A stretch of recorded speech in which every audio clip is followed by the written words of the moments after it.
Who am I? None yar.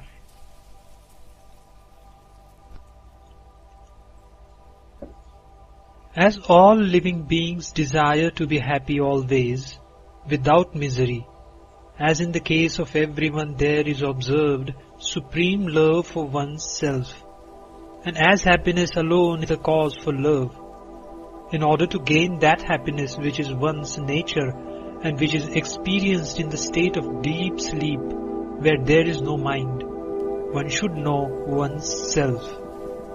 For that, the path of knowledge, the inquiry of the form, who am I, is the principal means.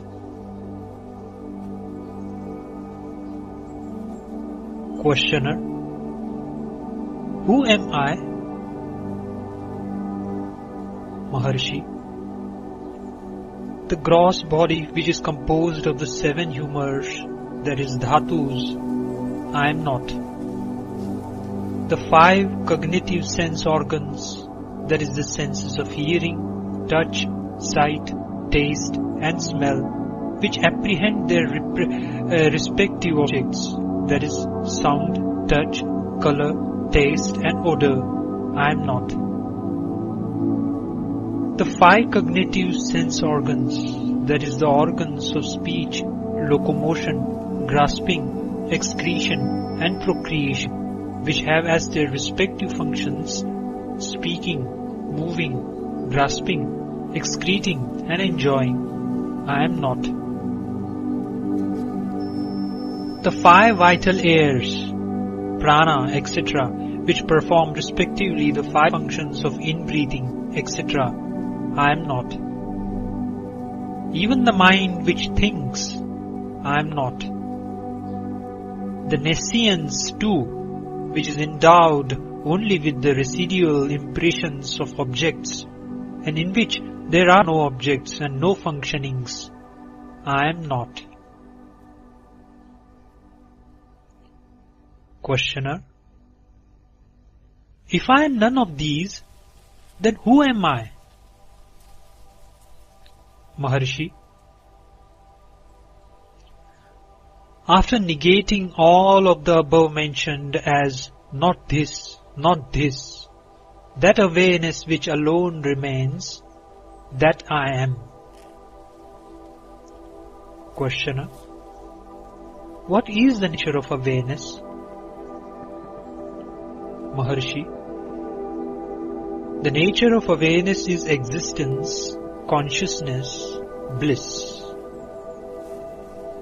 Questioner: when will the realization of the self be gained?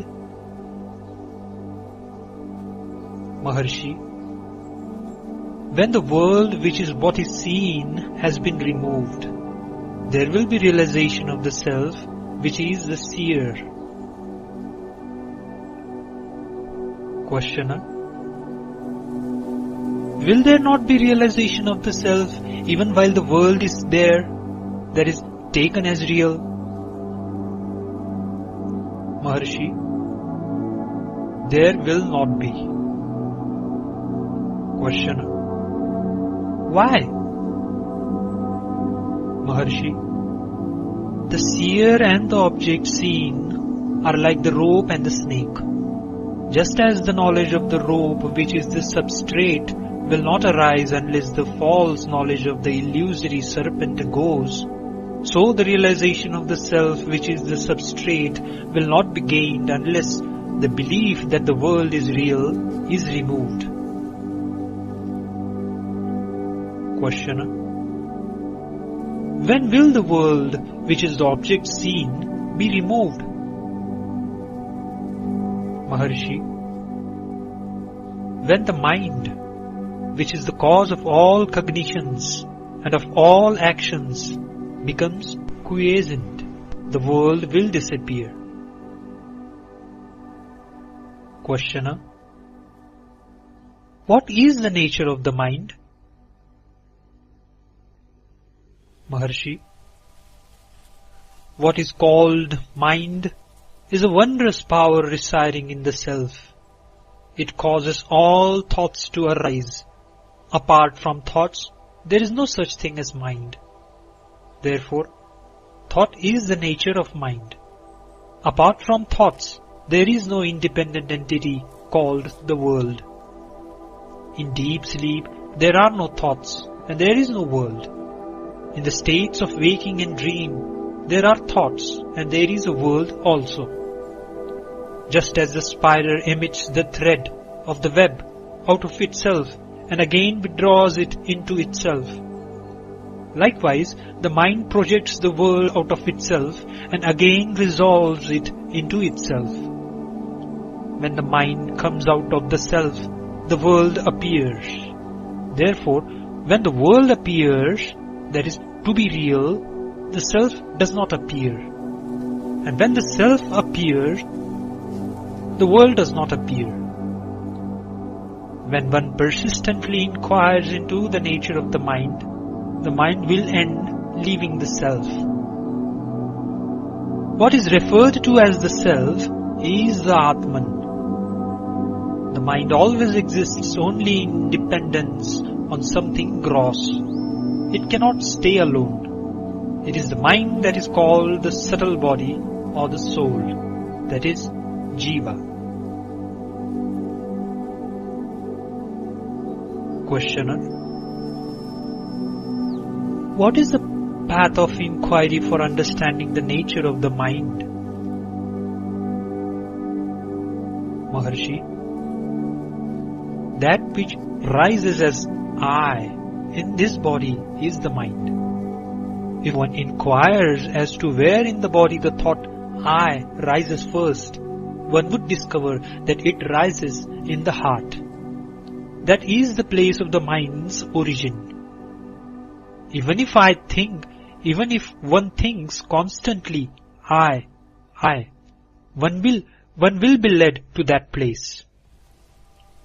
Of all the thoughts that arise in the mind, the I thought is the first. It is only after the rise of this that the other thoughts arise. It is after the appearance of the first personal pronoun that the second and third personal pronouns appear. Without the first personal pronoun, there will not be the second and third. Questioner: how will the mind become quiescent? Maharshi: by the inquiry, who am I? The thought, who am I, will destroy all other thoughts. And like the stick used for stirring the burning fire, it will itself in the end get destroyed. Then there will arise self-realization. Questioner: what is the means for constantly holding on to the thought, who am I?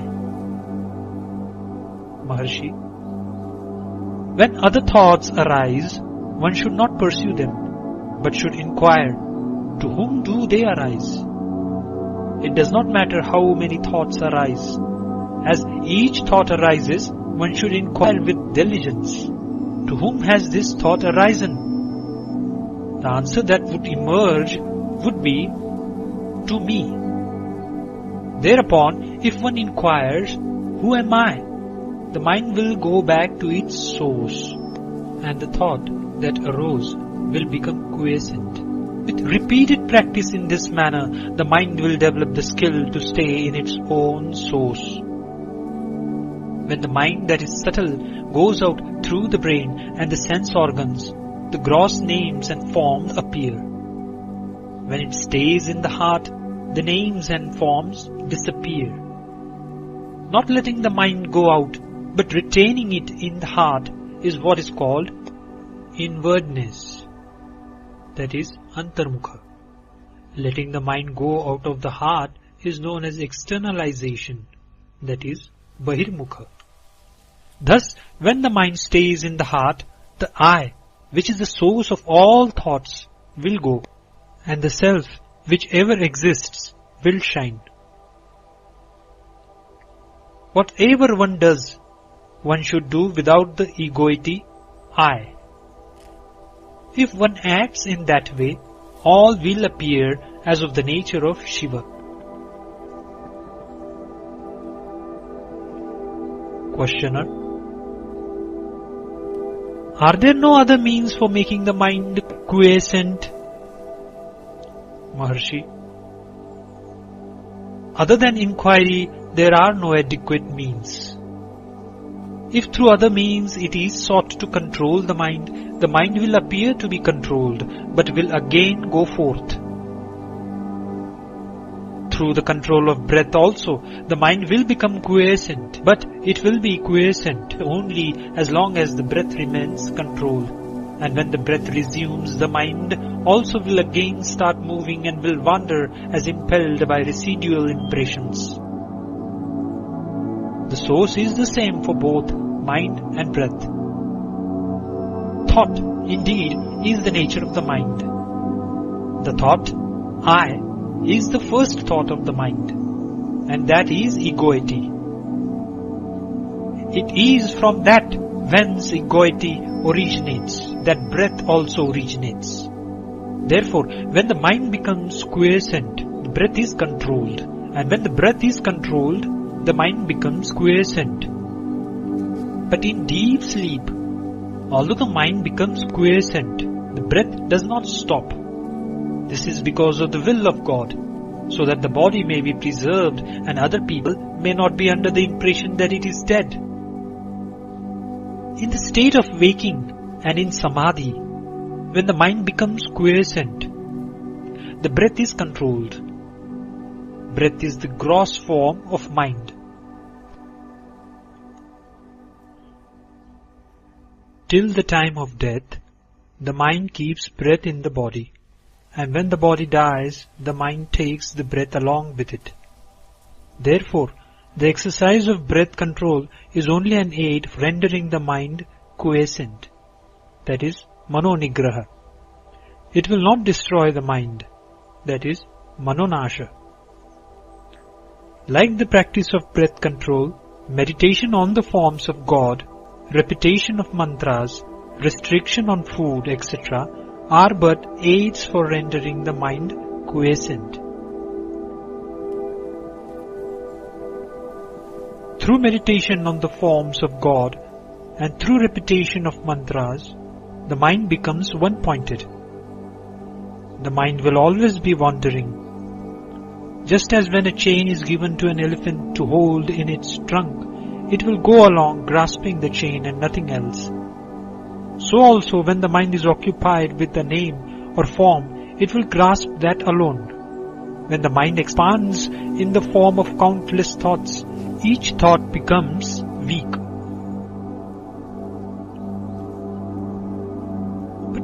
But as thoughts get resolved, the mind becomes one-pointed and strong. For such a mind, self-inquiry will become easy. Of all the restrictive rules, that relating to the taking of sattvic food in moderate quantities is the best. By observing this rule, the sattvic quality of mind will increase, and that will be helpful to self-inquiry. Questioner: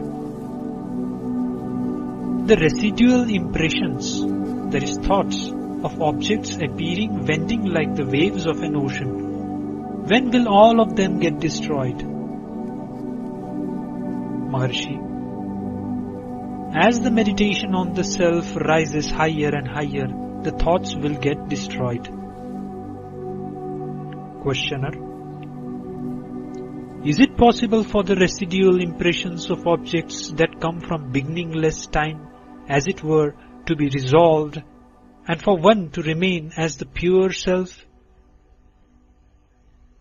Maharshi: Without yielding to the doubt, is it possible or not, one should persistently hold on to the meditation on the self. Even if one be a great sinner, one should not worry and weep, "Oh, I am a sinner, how can I be saved?" One should completely renounce the thought, "I am a sinner," and concentrate keenly on meditation on the self. Then one would surely succeed. There are not two minds, one good and the other evil. The mind is only one. It is the residual impressions that are of two kinds, auspicious and inauspicious. When the mind is under the influence of auspicious impressions, it is called good, and when it is under the influence of inauspicious impressions, it is regarded as evil. The mind should not be allowed to wander towards worldly objects and what concerns other people. However bad other people may be, one should bear no hatred for them. Both desire and hatred should be eschewed. All that one gives to others, one gives to oneself. If this truth is understood, who will not give to others? When one's self arises, all arises. When one's self becomes quiescent, all becomes quiescent. To the extent we behave with humility, to that extent there will result good. If the mind is rendered quiescent, one may live anywhere. Questioner: how long should inquiry be practiced? Maharshi: as long as there are impressions of objects in the mind, so long the inquiry, who am I, is required. As thoughts arise, they should be destroyed then and there in the very place of their origin, through inquiry. If one resorts to contemplation of the self unintermittently until the self is gained, that alone would do. As long as there are enemies within the fortress, they will continue to sally forth. If they are destroyed as they emerge, the fortress will fall into our hands. Questioner: what is the nature of the self? Maharshi: what exists in truth is the self alone. The world, the individual soul, and God are appearances in it. Like silver in mother of pearl, these three appear at the same time and disappear at the same time. The self is that where there is absolutely no I, thought. That is called silence. The self itself is the world. The self itself is I. The self itself is God. All is Shiva, the self. Questioner: is not everything the work of God? Maharshi: without desire, resolve, or effort, the sun rises, and in its mere presence, the sunstone emits fire. The lotus blooms, water evaporates. People perform their various functions and then rest. Just as in the presence of the magnet the needle moves, it is by virtue of the mere presence of God that the souls governed by the three cosmic functions or the fivefold divine activity perform their actions and then rest in accordance with their respective karmas. God has no resolve. No karma attaches itself to him. That is like worldly actions not affecting the sun, or like the merits and demerits of the other four elements not affecting all pervading space. Questioner: of the devotees, who is the greatest? Maharshi: he who gives himself up to the self, that is God, is the most excellent devotee. Giving oneself up to God means remaining constantly in the self without giving room for the rise of any thoughts other than that of the self. Whatever burdens are thrown on God, He bears them. Since the supreme power of God makes all things move, why should we, without submitting ourselves to it, constantly worry ourselves with thoughts as to what should be done and how, and what should not be done and how not? We know that the train carries all loads. So after getting on it, why should we carry our small luggage on our head to our discomfort, instead of putting it down in the train and feeling at ease? Questioner: what is non-attachment? Maharshi: as thoughts arise, destroying them utterly without any residue in the very place of their origin, is non-attachment. Just as the pearl diver ties a stone to his waist, sinks to the bottom of the sea, and there takes the pearls, so each one of us should be endowed with non-attachment, dive within oneself and obtain the self-pearl. Questioner: is it not possible for God and the Guru to effect the release of a soul? Maharshi: God and the Guru will only show the way to release. They will not by themselves take the soul to the state of release. In truth, God and the Guru are not different. Just as the prey which has fallen into the jaws of a tiger has no escape, so those who have come within the ambit of the Guru's gracious look will be saved by the Guru and will not get lost. Yet, each one should by his own effort pursue the path shown by God or Guru and gain release. One can know oneself only with one's own eyes of knowledge and not with somebody else's.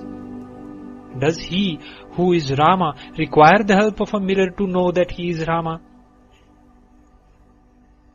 Questioner: is it necessary for one who longs for release to inquire into the nature of categories, that is tattvas? Maharshi: just as one who wants to throw away garbage has no need to analyze it and see what it is, so one who wants to know the self has no need to count the number of categories or inquire into their characteristics. What he has to do is to reject altogether the categories that hide the self. The world should be considered like a dream. Questioner: is there no difference between waking and dream? Maharshi: waking is long and a dream short. Other than this, there is no difference. Just as waking happenings seem real while awake, so do those in a dream while dreaming. In dream, the mind takes on another body. In both waking and dream states, thoughts, names and forms occur simultaneously. Questioner: is it any use reading books for those who long for release? Maharshi: all the texts say that in order to gain release one should render the mind quiescent. Therefore their conclusive teaching is that the mind should be rendered quiescent. Once this has been understood, there is no need for endless reading. In order to quieten the mind, one has only to inquire within oneself what oneself is. How could this search be done in books? One should know oneself with one's own eye of wisdom. The self is within the 5 sheaths, but books are outside them. Since the self has to be inquired into by discarding the 5 sheaths, it is futile to search for it in books. There will come a time when one will have to forget all that one has learned. Questioner: what is happiness? Maharshi: happiness is the very nature of the self. Happiness and the self are not different. There is no happiness in any object of world. We imagine through our ignorance that we derive happiness from objects. When the mind goes out, it experiences misery. In truth, when its desires are fulfilled, it returns to its own place and enjoys the happiness that is the self. Similarly, in the states of sleep, samadhi and fainting, and when the object desired is obtained or the object disliked is removed, the mind becomes inward turned and enjoys pure self-happiness. Thus the mind moves without rest, alternately going out of the self and returning to it. Under the tree the shade is pleasant, out in the open the heart is scorching. A person who has been going about in the sun feels cool when he reaches the shade. Someone who keeps on going from the shade into the sun and then back into the shade is a fool. A wise man stays permanently in the shade. Similarly, The mind of the one who knows the truth does not leave Brahman. The mind of the ignorant, on the contrary, revolves in the world, feeling miserable, and for a little time returns to the Brahman to experience happiness. In fact, what is called the world is only thought. When the world disappears, that is when there is no thought, the mind experiences happiness, and when the world appears, it goes through misery. Questioner: what is wisdom insight? That is, Jnana Drishti. Maharshi: remaining quiet is what is called wisdom insight or Jnana Drishti. To remain quiet is to resolve the mind in the self.